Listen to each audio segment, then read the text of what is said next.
Ka san me ke faruwa ba yanzu ana gaisawa da mutum billahi. Kai ga mutum yayi lamu. Hai. Duniya lalace. Me ya faru? Da ka gaisa da mutum ba sai ka rasa. Allah gariya ne. Ai ko da wani haɗu. Duk girman shi in dai za mu ci karo da shi. Wallahi sai mun gaisa wanda sunan.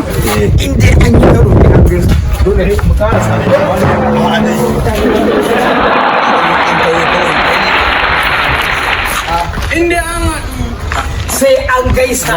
In dai an haɗu sai an gaisa. Kai hawa. Kuna hutawa kenan. A garin ne. Kai. Maza. Kai ranka ne.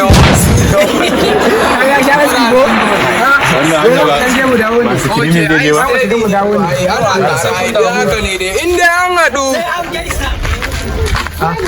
Kar mu gaisa da wannan. A'a kanka je ba. Aha ba kai yi kace baka zo sunan ba inda an haɗe an gaisa. A'a dai. Ai kawai mu je mu ka daina tsoro. Ya kai ne. Assalamu alaikum. Zo ka ci. Ni fa ban yadda da wannan ba. Yanda yake nan ka duba shi ba, ka duba kalan kayan shi ba. Ka ce za ka gaisa.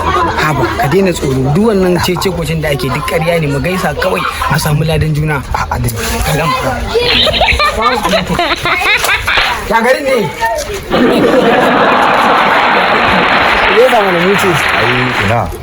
za mu gaisa Ai alhamdulillah. Amma ka san me? Na ji kamar yana jin fitsari ne wallahi. Fitsari. Sai a yanzu zaka ji fitsari.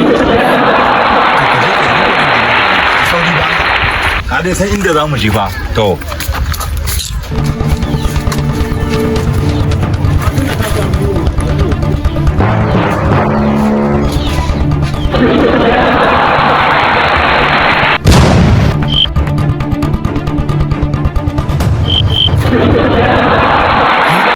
Wallahi na ji kaman ba sa nan kai wallahi wannan yaɗi.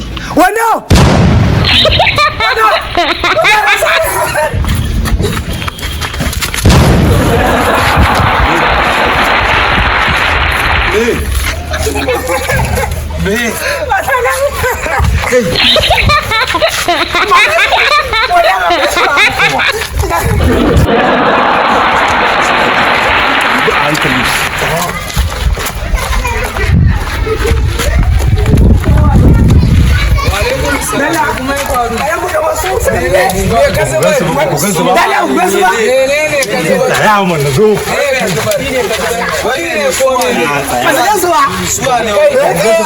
bayani mu fahimce ka ne ni sai aka ga kira me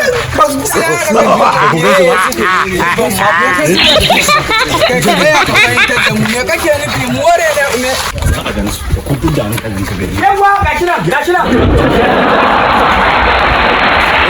wallahi ban gansu ba. Kanka taba shi, kanka taba shi ka tsaya. Dan Allah, dan Annabi, dan ka dawo mun da su. Ta yaron wata.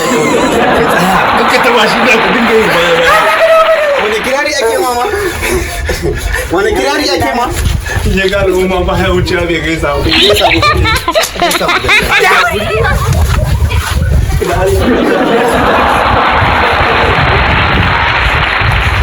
tashi na ji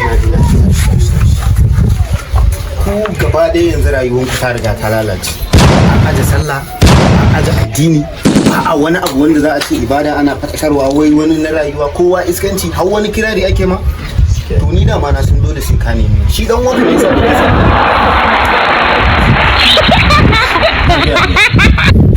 Yake ji. za su dawo kaka na ba su dawo ba za su dawo ma ka kara